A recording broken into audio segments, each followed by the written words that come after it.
وأصحابه ومن تبعهم بإحسان إلى يوم الدين وسلم تسليما كثيرا. يا أيها الذين آمنوا اتقوا الله حق تقاته ولا تموتن إلا وأنتم مسلمون.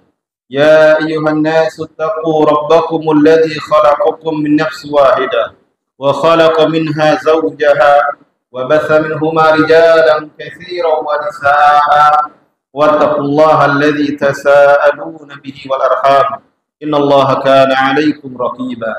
يا أيها الذين آمنوا اتقوا الله وقولوا قولا سديدا يصلح لكم أعمالكم ويغفر لكم ذنوبكم ومن يطع الله ورسوله فقد فاز فوزا عظيما. أما بعد فإن أصدق الحديث كتاب الله وخير الهدي هدي محمد صلى الله عليه وسلم وشر الأمور محدثاتها وكل محدثة بدعة وكل بدعة ضلالة وكل ضلالة في النار. Ma'asyiral muslimin wal muslimat yang semoga senantiasa dimuliakan oleh Allah Subhanahu wa taala. Alhamdulillah, malam hari ini kita kembali melanjutkan kajian kita, kajian rutin yang walaupun hanya sekali sebulan kita bertemu di rumah Allah yang mulia ini, tapi alhamdulillah tetap kita bersyukur atas kesempatan yang singkat ini.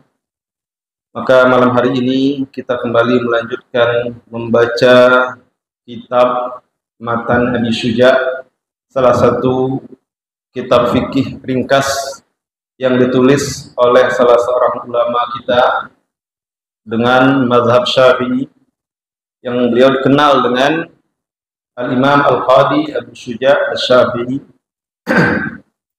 Pada pertemuan sebelumnya kita sudah membaca yang berkenaan dengan wudu, rukun wudu, kemudian juga sunnah-sunnah wudu. Maka pada malam hari ini kita melanjutkan membaca penjelasan beliau. Beliau berkata, faslun wal istinja'u wajibun minal bauli wal ghaid wal afdalu ayyastanjiya bil ahjar thumma yutbi'aha bil ma' wa yajuzu ayyaktasira 'ala al ma'i aw 'ala thalathati ahjar yunqi bihinna al mahal fa idza arada al iktisara 'ala ahadihima fal ma'u afdal. Al-Imam berkata, fasal yang menjelaskan bahwasanya istinja hukumnya wajib dari al-baul, dari buang air kecil, wal ghaid, buang air besar. Dari sini jelas beliau mengatakan istinja itu hukumnya wajib bagi seseorang setelah buang air kecil atau buang air besar. Wal afdalu ayyastanjiya bil ahjar, dan yang afdalnya seseorang itu beristinja menggunakan beberapa batu, kemudian setelah itu mengikutinya dengan air. Maksudnya menggunakan air, menyempurnakan dalam membersihkan dengan air. Wa yajuzu yaktasira 'alal ma'i, dan boleh baginya hanya menggunakan air saja atau menggunakan 3 batu, membersihkan dengannya tempat keluarnya kotoran tersebut. Fa idza arada al-iktisar ala ahadihima, jika dia ingin menggunakan salah satunya saja, maka yang paling afdalnya adalah menggunakan air. Ini pembahasan tentang istinja. Jadi setelah kita dengar tadi pembahasan dari al-Imam, beliau mengatakan istinja hukumnya wajib. Ini yang pertama. Kemudian afdal menggunakan batu dan digabungkan dengan air. Kalau di masa kita sekarang pengganti batu itu tisu. Tisu memiliki kedudukan atau fungsi seperti batu tadi. Apalagi sekarang banyak tisu mudah didapatkan, kemudian juga harganya murah. Dan lebih penggunaannya lebih mudah. Wa yajuzu yaktasir, dan boleh hanya menggunakan salah satunya. Kalau tadi pertama Imam mengatakan menggunakan batu dan air digabungkan, dibersihkan dengan batu terlebih dahulu, lalu dengan air menyempurnakan. Boleh menggunakan salah satunya saja, misalnya dengan batu saja, dengan 3 batu, atau dengan air saja. Malah kita sekarang ini yang lebih sering tentu dengan menggunakan air.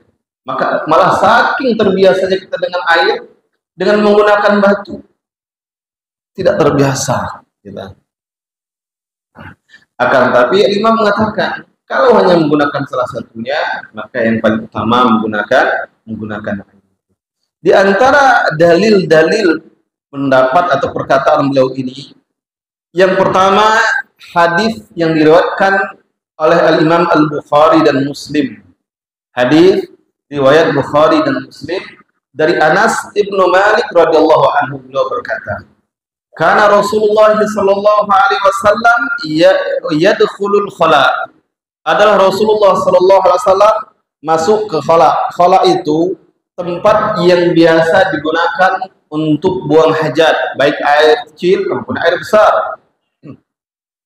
Fa ahmilu ana wa gulamun nahwi idawatan min ma'in wa anaza. Maka kata Anas, saya dan seorang anak kecil seumuran saya membawakan untuk Nabi seember air dan sebatang tombak. Tombak idawatan min ma'in itu ember kecil air.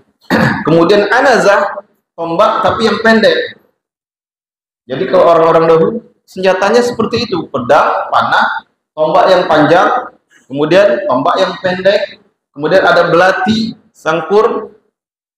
Tidak seperti kalau sekarang. Kalau sekarang dan setiap daerah itu memiliki berbagai bentuk senjata yang khas dengan daerah. Jadi Anas mengisahkan suatu ketika Nabi pergi ke tempat buang air dan kami membawakan untuknya seember air, kemudian tombak. Fayastanji bil ma, lalu Nabi beristinja dengan menggunakan air. Nah, ini dalil yang menjelaskan Nabi menggunakan air saja. Hadis riwayat Bukhari dan Muslim. Kemudian di dalam hadis yang lainnya juga riwayat Bukhari dan yang lainnya dari Ibnu Mas'ud radhiyallahu anhu, beliau berkata, "Atan Nabi sallallahu alaihi wasallam al-ghaid." Nabi sallallahu alaihi wasallam mendatangi tempat biasa buang air atau tempat buang air besar. Al-ghaid itu tempat buang air besar. Juga digunakan kalimat ghaid sebagai makna buang air besar atau bahasa kita sekarang BAB, buang air besar. Nabi mendatangi tempat tersebut, fa'amaroni an atiyahu bi thalathati ahjar. Lalu Nabi memintaku atau memerintahkan kepadaku untuk membawakan kepadanya 3 batu. Ini hadis riwayat Bukhari dan yang lainnya. Ibnu Mas'ud membawakan untuk Nabi 3 batu berdasarkan perintah Nabi sallallahu alaihi wasallam. Kemudian dalam hadis riwayat Abu Daud dan yang lainnya dari Aisyah radhiyallahu anha, anna Rasulullah sallallahu alaihi wasallam qala, bahwasanya Rasulullah sallallahu alaihi wasallam bersabda, "Idza dhahaba ahadukum ila al-ghaid." Jika salah seorang di antara kalian pergi ke tempat menunaikan hajat, buang air besar, falyadhhab ma'ahu bi thalathati ahjar, maka hendaklah dia membawa bersamanya 3 batu. Hendaklah membawa bersamanya 3 batu. Yastatibu bihin, dia beristinja dengan 3 batu tersebut. Fa innaha tujzi'u anhu, sesungguhnya 3 batu tadi cukup baginya untuk beristinja. Atau dalam bahasa yang lain istijmar. Istinja itu dengan air, istijmar dengan batu. Atau juga disebut dengan yastatib. Kenapa digunakan oleh dalam hadis ini yastatib? Kalimat yastatib itu makna istinja, tapi dari taba yatim, artinya baik. Berasal dari kata taba yatibu yang mengandung makna baik.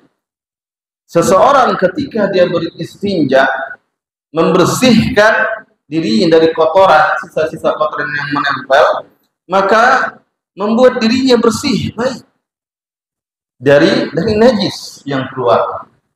Inilah asal kata yastatib atau istitabah, yaitu istinja. Digunakan kalimat ini untuk menunjukkan makna istinja, dan Nabi istinja menggunakan 3 batu. Ini sudah 2 hadis kita baca, keduanya menjelaskan Nabi menggunakan tiga batu. Kemudian di dalam hadis yang lainnya, hadis riwayat Abu Dawud, riwayat Tirmidzi, riwayat Ibnu Majah dari Abu Hurairah radhiyallahu anhu, dari Nabi sallallahu alaihi wasallam, beliau bersabda, "Nazalat hadhil ayah fi ahli al-Quba." Ayat ini turun berkenaan dengan Ahlul Quba, berkenaan dengan kaum muslimin yang menetap di Quba. Apa bunyi ayatnya? Firman Allah di dalam surat Taubah ayat 108, "Fihi rijalun yuhibbuna ayyatahharu wallahu yuhibbul mutatahhirin." Di masjid tersebut, ada orang-orang yang gemar bersuci, yang cinta, suka bersuci, dan Allah mencintai orang-orang yang bersuci. Ini ayat menjelaskan tentang masjid yang dibangun atas dasar takwa, berbeda dengan masjid ad-dirar. Nah, sebagian orang kadang kalau ada dibangun masjid, oh itu masjid dirar. Padahal masjid yang dibangun masjid atas dasar sunnah. Diadakan kajian, dakwah, amalan-amalan ibadah yang sesuai dengan sunnah. Orang yang tidak suka kadang sedih mengolok-olok dengan itu masjid dirar. Wallahu a'lam. Ya. Tapi Rasulullah, Allah Subhanahu wa taala ketika ingin menjelaskan bahwasanya sahabat-sahabat Nabi yang di Quba itu, mereka adalah orang-orang yang cinta bersuci, suka bersuci, dan Allah pun mencintai mereka. Lalu setelah itu Rasulullah bersabda, setelah turun ayat tersebut, Rasulullah bersabda, "Kanu yastanjuna bil ma'."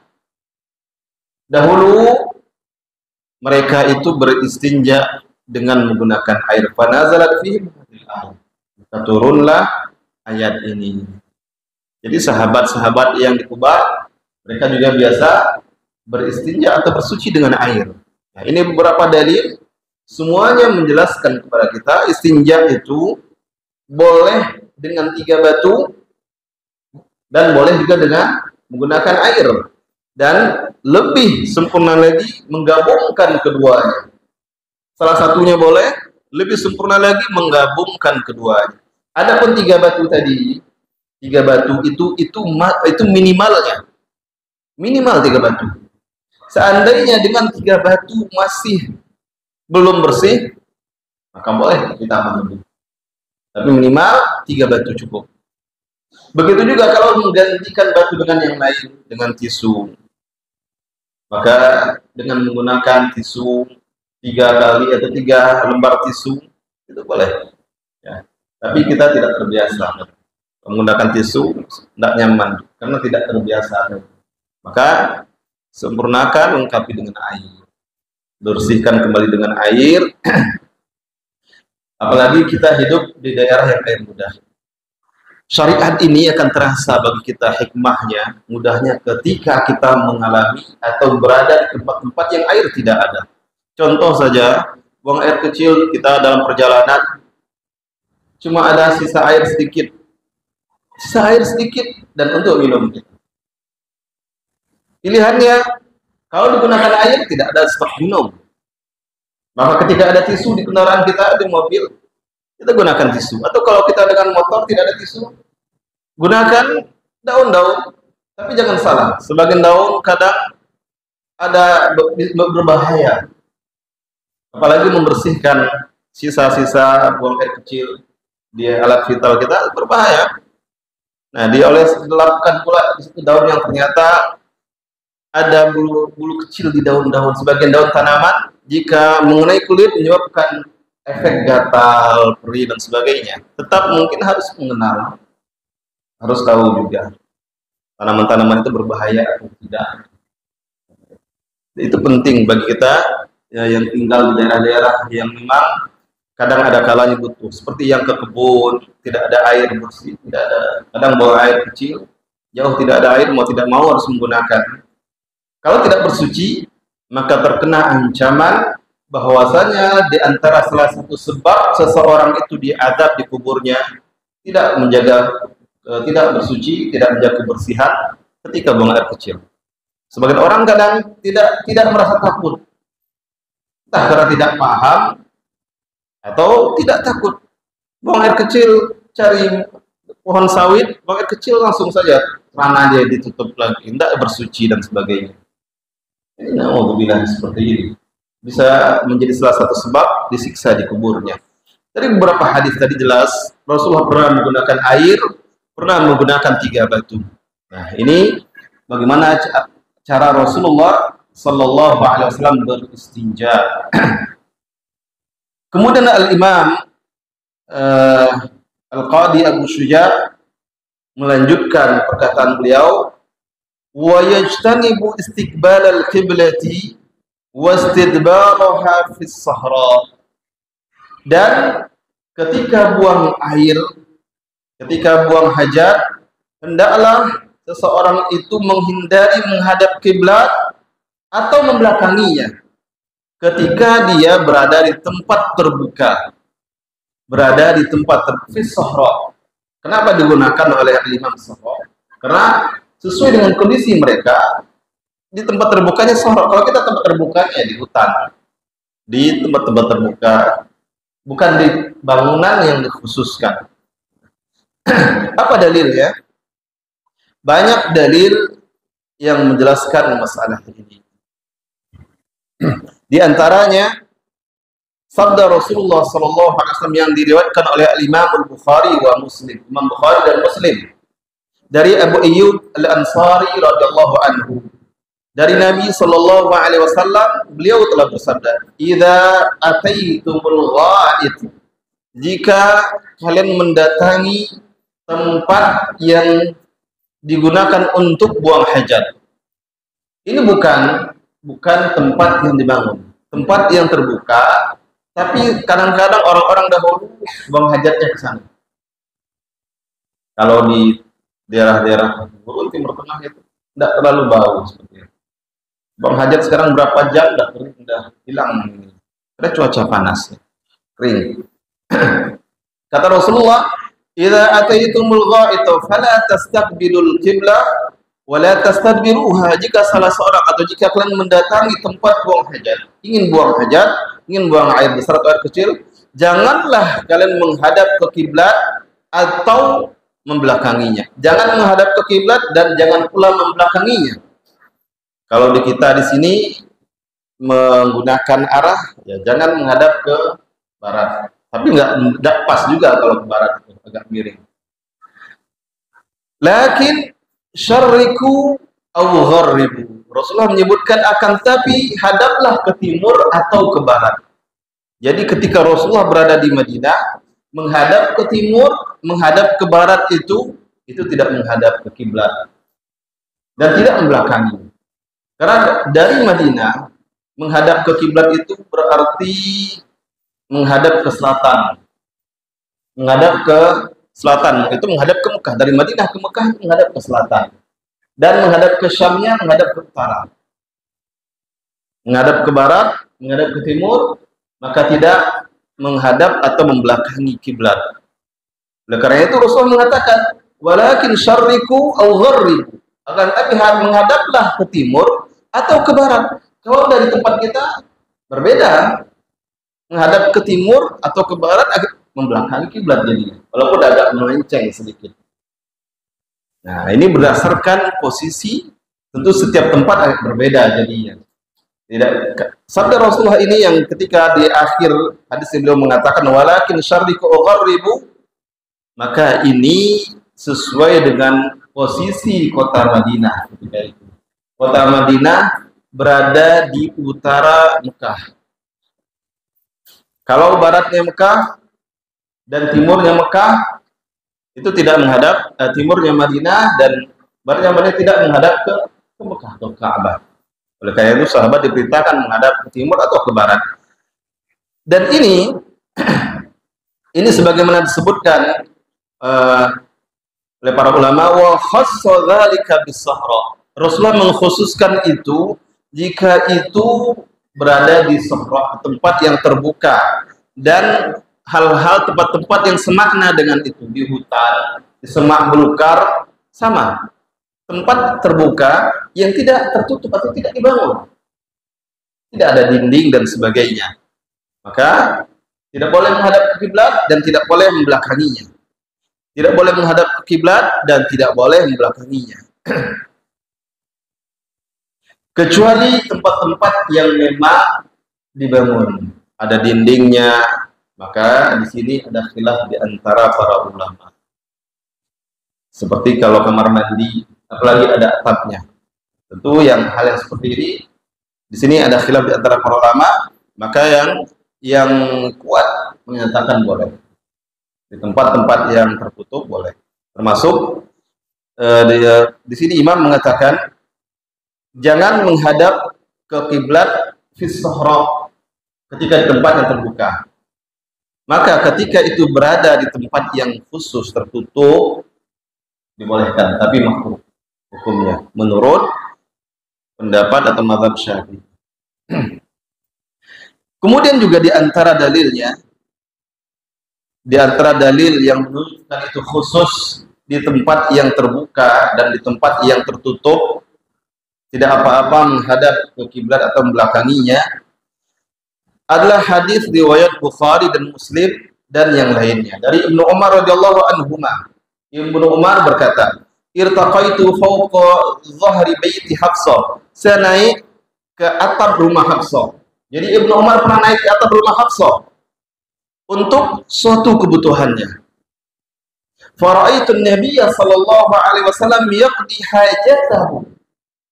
Maka aku melihat Rasulullah sedang membuang hajatnya, menunaikan hajatnya, melihat kepala Rasulullah.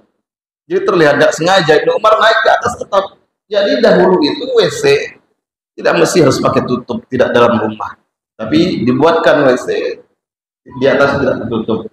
Kalau ada orang yang naik ke rumah yang tinggi, terlihat orang dalam kamar mandi. Nah, Ibnu Umar mengatakan demikian. Kata Ibnu Umar, suatu ketika aku naik ke atas rumah Hafsah. Lalu kata fara'aitu an-nabiyya sallallahu alaihi wasallam yaqdi hajatahu mustadbirul qiblah mustaqbil asy-syam. Aku melihat Nabi sedang buang hajatnya membelakangi kiblat menghadap ke Syam. Jadi kalau membelakangi kiblat, ketika seseorang berada di Madinah membelakangi kiblat, dia menghadap ke Syam. Kalimat ini menunjukkan takkid itu betul-betul meyakinkan atau menekankan Nabi itu membelakangi kiblat. Sebab setelah disebutkan membelakangi kiblat menghadap ke Syam, berarti betul-betul membelakangi kiblat.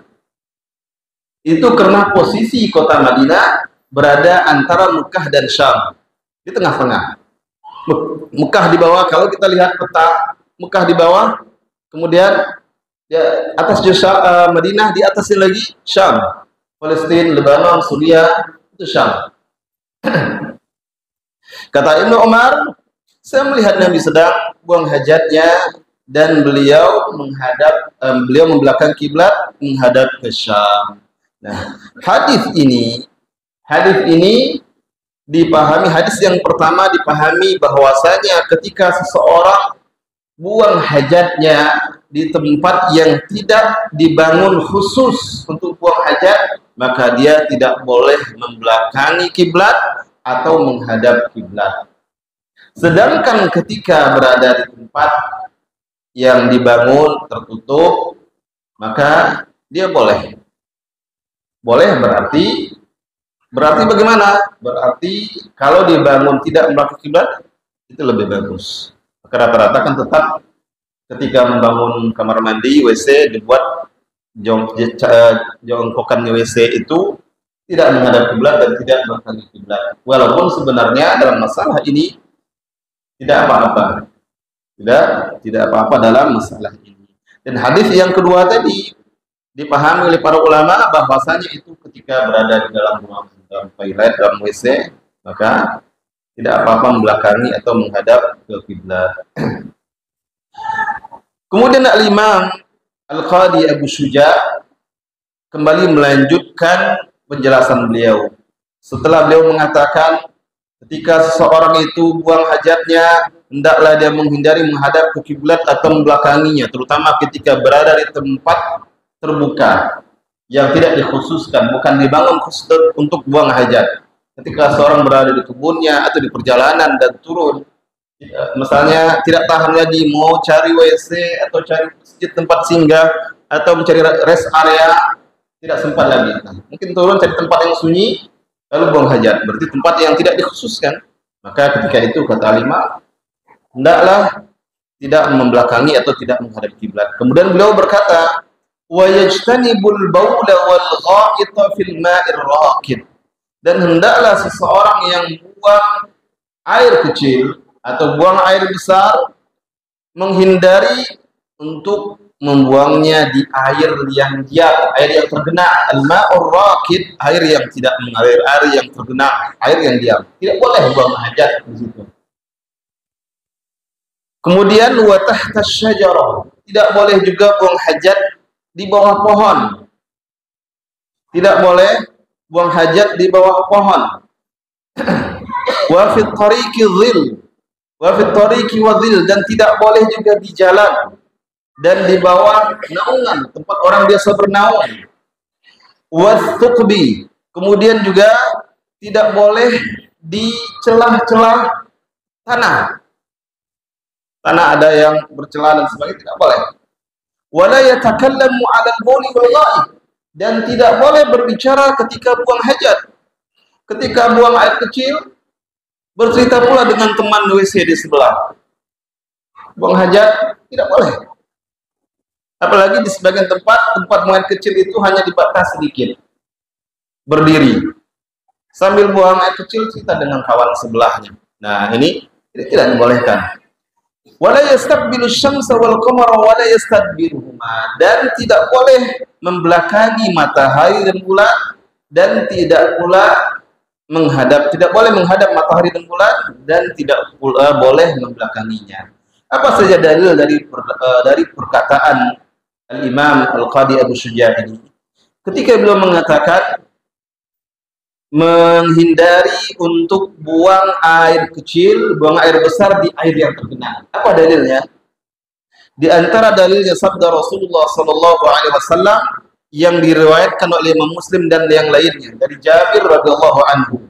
Dari Nabi sallallahu alaihi wasallam bahwasanya Nabi bersabda, bahwasanya Nabi melarang seseorang buang air kecil di air yang tergenang. Kata Jabir radhiyallahu anhu, annahu naha ayyubala fil ma'ir raqid, bahwasanya Nabi melarang buang air kecil di air yang tergenang. Hadis riwayat Muslim. Wat taghawwud, dan membuang air besar itu lebih menjijikkan, berarti lebih terlarang lagi. Hadisnya berisikan larangan dari buang air kecil. Berarti buang air besar lebih terlarang lagi. Jika buang air kecil saja terlarang di air yang tergenang, air yang tidak mengalir, maka buang air besar lebih besar lagi larangannya, karena lebih menjijikkan. Apalagi di tempat yang tergenang, sedang berenang, yang lain mandi, ada benda-benda kuning yang mengapung, itu lebih menjijikkan. Lebih terlarang lagi. Yang seperti itu lebih terlarang lagi. Dan larangan ini menurut sebagian ulama bukan menunjukkan haram, tapi lil karahah, menunjukkan makruh, sebagaimana dinukilkan dari sebagian ulama. Dan Al-Imam An-Nawawi berpendapat beda. Al-Imam An-Nawawi meriwayatkan atau berpendapat itu untuk haram, menunjukkan haram. Al-Imam An-Nawawi dalam syarah Sahih Muslim, karena hadis tadi hadis riwayat Muslim. Kemudian Al-Imam An-Nawawi di dalam syarah Sahih Muslim mengatakan larangan itu menunjukkan haram. Walaupun sebagian ulama mengatakan makruh di air yang tergenang, buang air kecil. Sebagian mengatakan itu haram. Di antaranya salah satunya Imam Nawawi sebagaimana beliau sebutkan di dalam syarah Sahih Muslim. Kemudian perkataan Al-Imam Abu Syuja yang mengatakan terlarang atau janganlah membuang hajat di bawah pohon atau kemudian di bawah pohon yang sedang berbuah.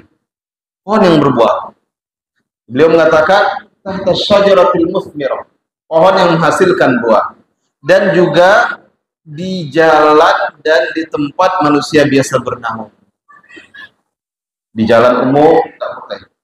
Tempat biasa bernaung, kadang kita kalau pergi atau berada di halte bis itu kalau di Pekanbaru kadang bau pesing. Nggak tahu apakah ada binatang yang buang air di situ, kucing atau anjing atau manusia, wallahu a'lam. Tapi itu hampir semua halte itu kadang bau pesing. Baik di Pekanbaru atau di kota-kota lain yang ada halte. Malas buang air di tempat yang khusus kan, akhirnya di tempat-tempat seperti itu. Kemudian juga di terminal bis itu kadang bau pesing. Ini menunjukkan adanya orang-orang yang tidak peduli dengan hal-hal yang seperti ini. Padahal seperti hal itu tempat orang bernaung.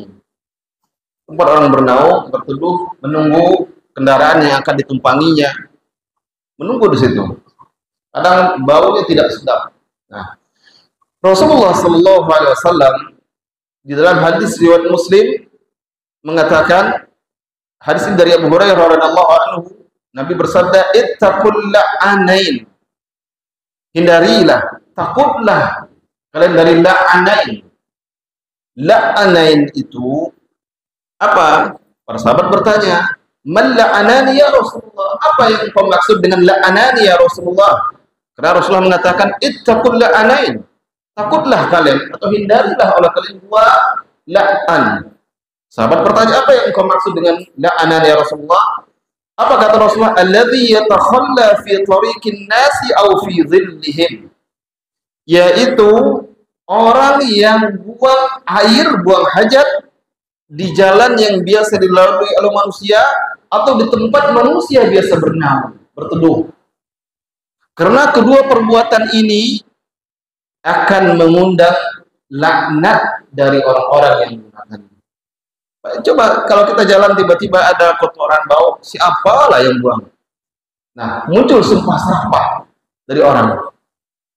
Ketika kita berada di halte bis, menunggu bis, merasa tidak nyaman, bau pesing, berbagai bau yang tidak sedap, akan mengundang laknat dari orang.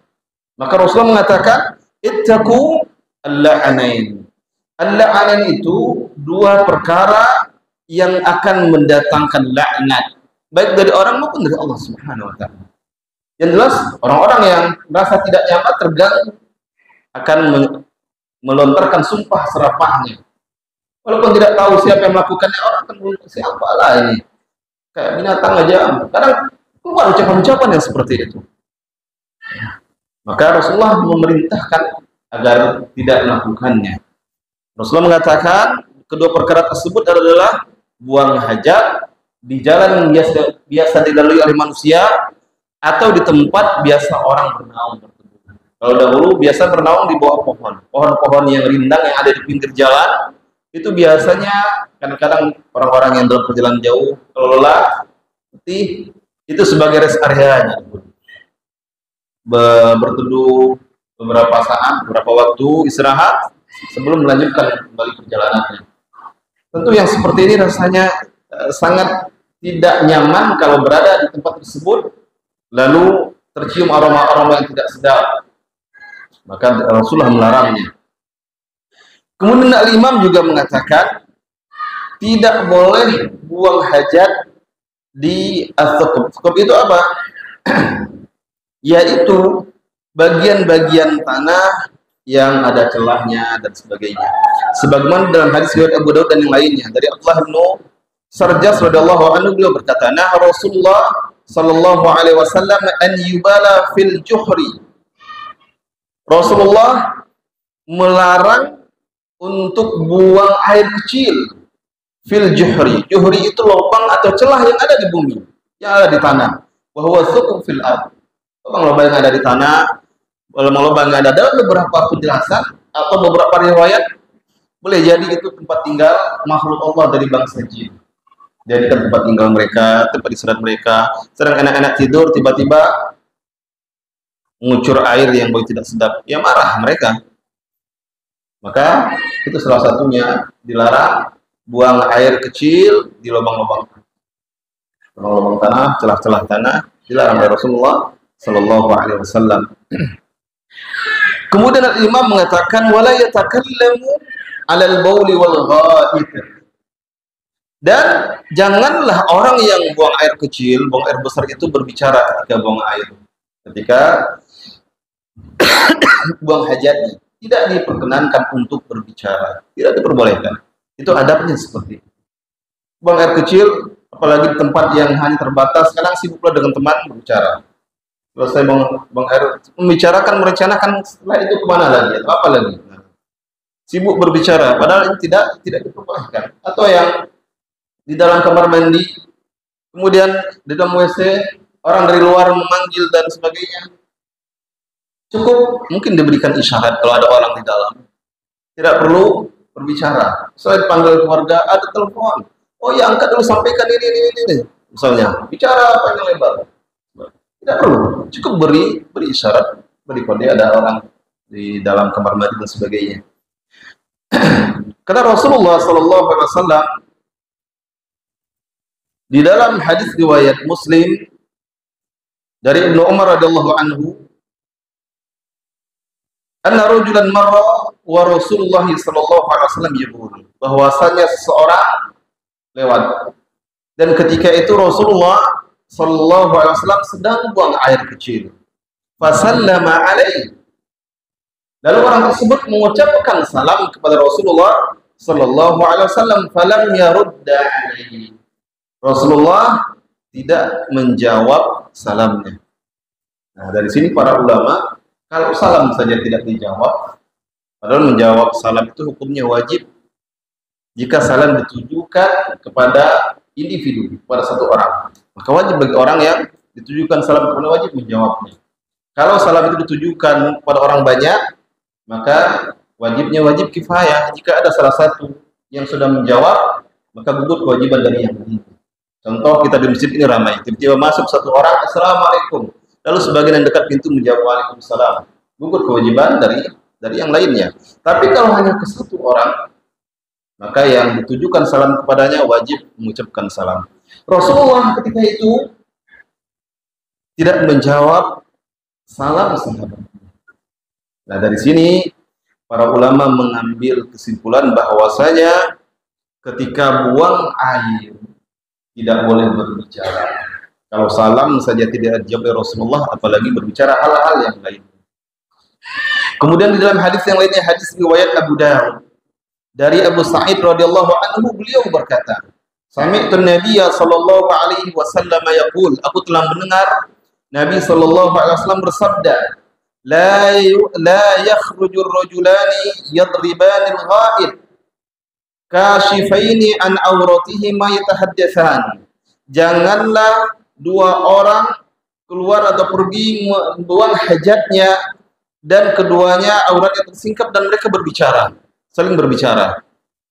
Maksudnya betul-betul dalam kondisi buang hajat. Karena aurat dibusingkapkan itu ketika buang hajat.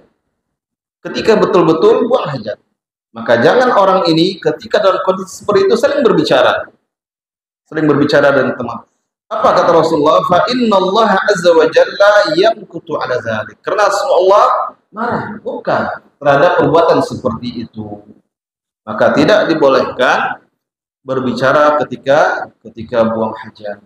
Ini penjelasan atau beberapa dalil yang berkaitan dengan ini. Kemudian Al-Imam melanjutkan perkataannya, wala yastaqbilu syamsa wal qamara wala yastaqbiluhuma.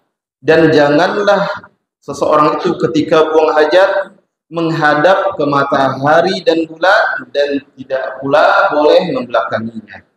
Bagaimana tentang pendapat ini? Al-Imam An-Nawawi di dalam kitab Al-Majmu' mengatakan bahwasanya hadis yang menjelaskan tentang ini itu hadisnya dhaif. Hadis yang menyebutkan tentang ini hadisnya dhaif. Ini perkataan Imam An-Nawawi. Bal huwa batil, bahkan hadisnya hadis batil. Wa anna sahih al-masyhur, dan bahwasanya yang benar dan masyhur itu annahu yukrahul istiqbal dunal istiqbal, yaitu hukumnya makruh menghadap tapi tidak apa membelakanginya, sebagaimana juga perkataan al-Khatib fil Iqna, wa hadza huwal mu'tamad, dan inilah dia yang mu'tamad atau yang dijadikan pegangan. Ini beberapa pembahasan yang berkaitan dengan buang hajat. Beberapa adab-adab buang hajat yang diajarkan oleh Imam Al-Qadhi Abu Syuja' di dalam fasal ini. Yang pertama, beliau mengatakan ketika buang hajat itu maka wajib bersuci. Wajib bersuci dari kotoran tersebut dengan cara beristinja, baik menggunakan air atau menggunakan batu. Jika menggunakan batu minimal 3 batu. Jika 3 belum bersih, maka boleh ditambahkan. Dan yang paling sempurna menggunakan, menggabungkan antara keduanya. Jika hanya menggunakan salah satunya, jika ada air, maka air yang lebih utama.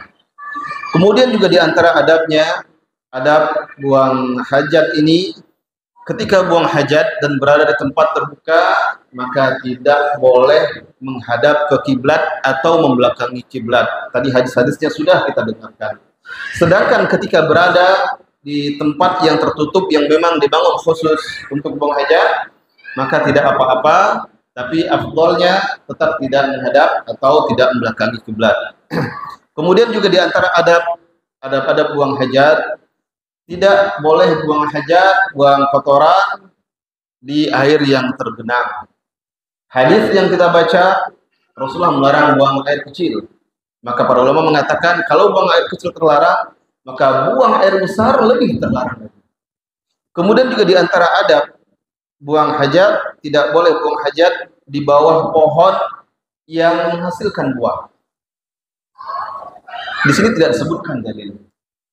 Tapi secara logika kita boleh jadi mungkin pohon yang menghasilkan buah yang bermanfaat, ketika di situ buang hajat boleh jadi mungkin akan menyebabkan mati dan sebagainya.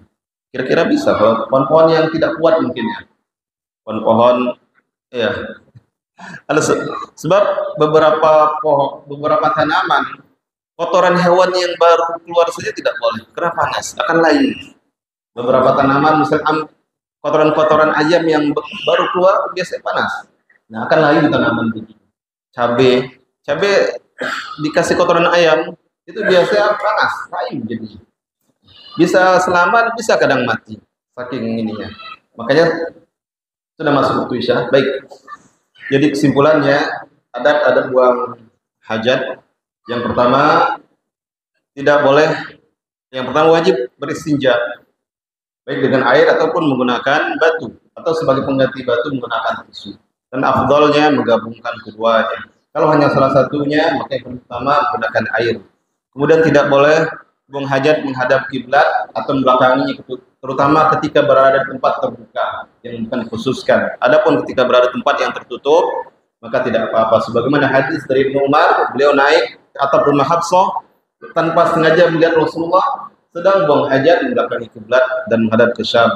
Kemudian juga di antara adabnya tidak boleh buang hajat di air yang tergenang. Tidak boleh buang hajat ke pohon yang menghasilkan buah. Tidak boleh buang hajat di jalan yang biasa dilalui oleh manusia. Tidak boleh buang hajat ke kotoran di tempat biasa manusia bernaung. Dan tidak boleh juga buang air kecil, buang kotoran di lubang atau celah-celah yang ada di tanah. Dan juga tidak boleh berbicara ketika buang hajat. Kemudian ada pendapat atau perkataan dari ulama mengatakan tidak boleh menghadap atau melalui kiblat, tapi pendapat ini dilemahkan oleh Imam An-Nawawi sendiri karena memang dalilnya atau hadisnya hadis yang lemah. Baik, ini materi kita malam hari ini. Mungkin ada waktu ke depan beberapa menit kita gunakan untuk tanya jawab. Silakan kalau ada pertanyaan, satu atau dua pertanyaan saja.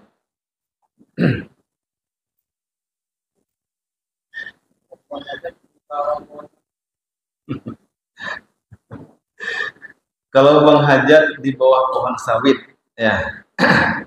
Pohon sawit kan kalau di sini mungkin maksudnya ya, pohon yang mengusung buah yang akan memberikan pengaruh kerusakan terhadap pohon tersebut. Karena sebagian pohon memang tidak tahan kepada kotoran yang baru dikeluarkan.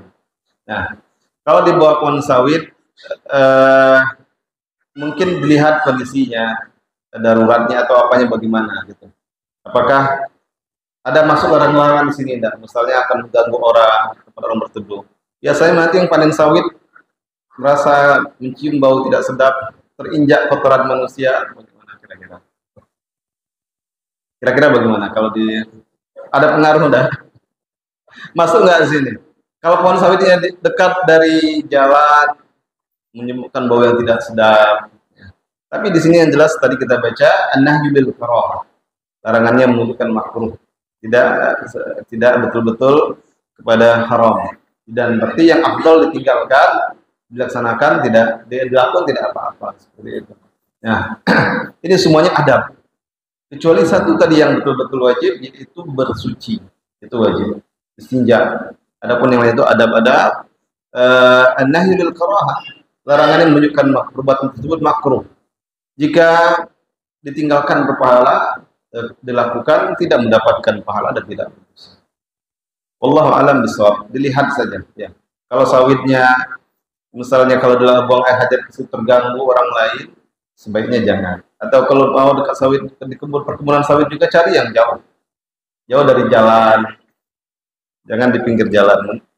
Mentang-mentang dekat dari tetap masuk ke setelah berapa pohon sawit kendaraan itu silakan.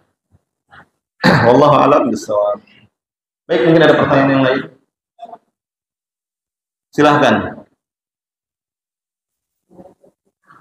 Tentang buang air kecil, ya.